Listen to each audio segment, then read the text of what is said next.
Hey guys, what is up and welcome back to my channel. If you happen to be new here, my name is Jess. Today I'm filming a really exciting video, or at least it's exciting to me, because as you guys can tell from the title of today's video, I'm going to sit down and talk about the Stephen King books that I have not read yet that are at the top of my TBR. So these are going to be books that over the next 4 or 5 months, maybe a little less than that, I'm going to start incorporating them into my reading. Some of these are books that I may have read when I was younger, or I think I read when I was younger, but obviously I didn't have Goodreads around. I don't really remember. And when I'm saying younger, I mean like under the age of 10. Some of these I have read forever ago because unfortunately, my father, my birth father, used to let me read these books at probably way too young of an age, one of which I know that I have either read or seen the movie a few times, and I actually have a really funny story about it. A couple of these I have seen the movies, I know a whole lot about them, but I don't think I've read the book, or the memories kind of blended in with the book, so I want to just sit down and make sure I have on my Goodreads that I've 100% absolutely read these books. So I'm going to kind of go over them and talk to you guys about them, but I think I have 7 books here, 7 or 8 books that I just really want to get to by one of my very favorite authors, just so I can say that I have read them, that I know for sure that I've read them, and not under the age of 10, if you can believe it. So I'm going to go ahead and get started because, like I said, I do have quite a few, and I'm really excited to talk about some of these because I've seen a lot of people rave about the few of these that I do have, and I just want to really get along to reading them. So the first book I have here is actually a type of book by Stephen King that I really, really like. From a Buick 8 kind of has the same sentiment, and it is obviously about a car who's a little bit more sentient or able to possess than you would obviously imagine a car to be able to do, and that would be Christine. I just recently got this version. Unfortunately, when my husband and I first got married, I did sell a lot of my books to move to California to be with him. It was something that I had to do, and I believe I had a copy of Christine, and I remember selling it and being super sad about it, but I hadn't read the book yet, and I just didn't know when I was going to get around to reading it because my life was about to change so much. But I'm really excited to read this because this is obviously about a car named Christine and about a man named Arnie who actually owns her. But the car starts affecting him mentally, and that's all I know about it. That's all I want to know about it. This is one of those books that I want to go into completely blind other than the very basics of it. Stephen King for me is that kind of author because I feel like there's such a subtlety and a nuance to the things that he kind of puts in his books, and especially because the worlds are all kind of connected, I try to know as little as possible about the books going into them. A few of these that I'm going to talk about, obviously I have seen the movies on or have spoken to other people about them, so it's kind of hard to avoid spoilers for them, but Christine is one that I have been fortunate enough to avoid all spoilers for. I know absolutely nothing about it other than Arnie is negatively affected by Christine in some kind of way mentally, and this is top of the books that I really want to read, and I'm super excited to own this copy. I love the mass market paperback versions of Stephen King books, and I also really like the pocket book versions of them as well. I have a few of those in this stack, but I'm really excited to read Christine. I think this is going to be the first one that I start with.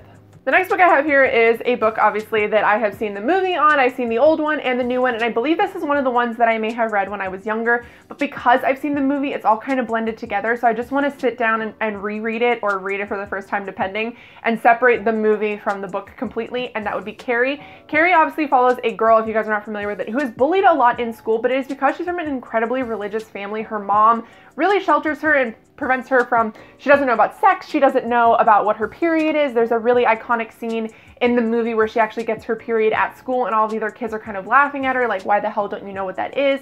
And I just really want to read this. This is quite short. I didn't expect it to be so short, but the thing that I'm really excited is I want to see how Stephen kind of changes, or how the original story was written and how they kind of adapted it for the movie. I really want to see that because I do like the telekinesis power that Carrie does have. Obviously, we're all familiar with that's like kind of the ability that she has, but I want to see how Stephen King handles that because like I said, I don't know if I've read this. I don't know if this is just the movie that I've seen, so I really want to be able to separate that, and I'm really excited to read this one. And I'm really also excited because this is one of those books that I can just stick in my back pocket. I don't know if you can tell how small it is on screen, but it's barely bigger than my hand, so I'm really excited to just be able to carry this one around with me without completely breaking my back. Now the next book I have here actually has one of my very favorite pictures of Stephen King on it. This is the Stephen King author picture they have on the back of this one, and this is always how I picture him in my mind. I don't know how long I've had this book. I actually repurchased a second copy of it, and I'm going to be doing like a flash giveaway on Goodreads, or not on Goodreads, but on Instagram eventually for it. But I just love this edition because of the picture. But the book in question is obviously Misery by Stephen King. I have a sticker on this one. I'm not going to take it off because I'm really afraid that it's going to ruin the cover, so I've just kind of left it on there. But what this book actually follows, the little bit that I know, and I believe I have seen the movie for this, is our main character is an author. He does have a character that he knows and loves and is very beloved throughout, you know, like his career, obviously, and he has a long-running series with that character, but I believe he actually ends up killing off that main character, and the author is in an accident, and a nurse comes to save him. Like, I don't know if they're like out in the middle of nowhere or what, but she comes to save him, and instead of taking him to the hospital, she actually takes him to her home. It does these really horrible things to him because she is his #1 fan, and she does not like what he did with the character. She does not like what he did with the series. And I love that. I love when Stephen King writes about authors, like, or the story is told from an author's perspective in his books.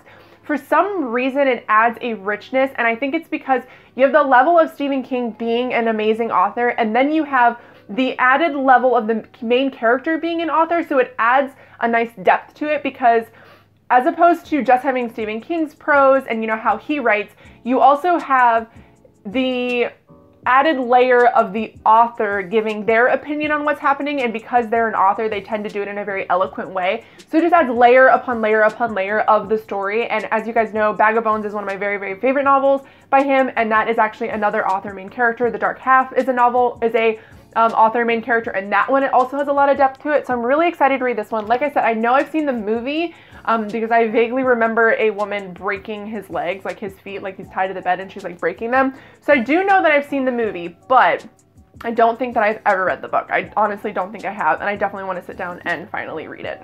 The next book that I have here is, I'm going to tell you a really funny story here in a second, but I'm just going to get out of the way. It's Pet Sematary. I have seen the movie so many times, like so many times, but I don't think I've ever read the book.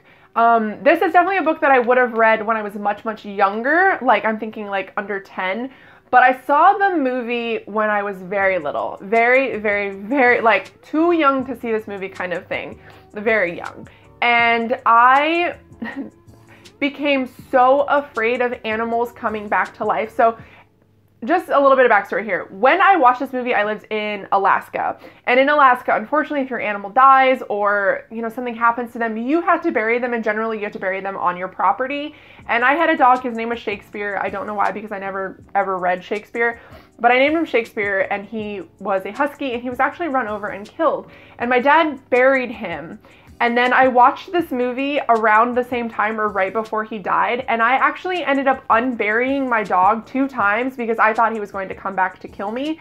So this is not a book that I think that a child needs to read, and I'm really emotionally scarred from having had that experience, and I just don't know if I've ever read the book. I don't think I've ever read the book, but this is definitely a book that I think is so high on my TBR because it has so many, like, looking back on it, it's hilarious. What happened is just funny. Like, the fact that I did that, and I was so innocent about it. It wasn't like in a weird way. It was just I was so emotionally convinced that my dog was going to come back to kill me that I needed to unbury him and get him off of our property. Or I was unburying him, I think, to make sure that he was still there. You know, I wasn't like moving him, but I was like unburying him to see if he was still there, if he was coming to kill me kind of thing. And this book just has so many memories, and that's such a weird story, but honestly, that's just my life. That's just who I am. And this book is so high on my TBR because of that. I'm not going to go too in depth on what this book is about because obviously I think a lot of people have seen it or heard about it, but I'm just really excited to read this book. I think it's time for me to finally just accept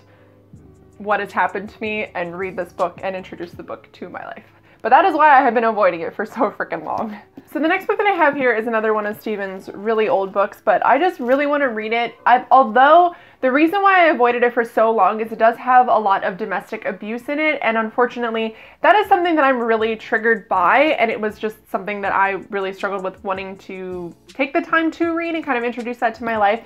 But I also really want to read this because the main character is a female, and that would be Rose Madder. This is a book that I previously had owned and ended up selling and then obviously repurchased later on in life, but this follows our main character Rose. She does live in a pretty loveless, often violent marriage with her husband, who is a cop, who is obviously a police officer, but he's sort of losing his mind. And Rose, one day after 13 years, decides to run away and start over in a new city. And that's kind of what this follows. Now, obviously, there's a little bit more to the story. There's a little bit more like stuff happening, like, I don't want to say psychological, but kind of like, I don't want to say mythical either. What's the word I'm looking for? Supernatural. There are some supernatural things that happen in this.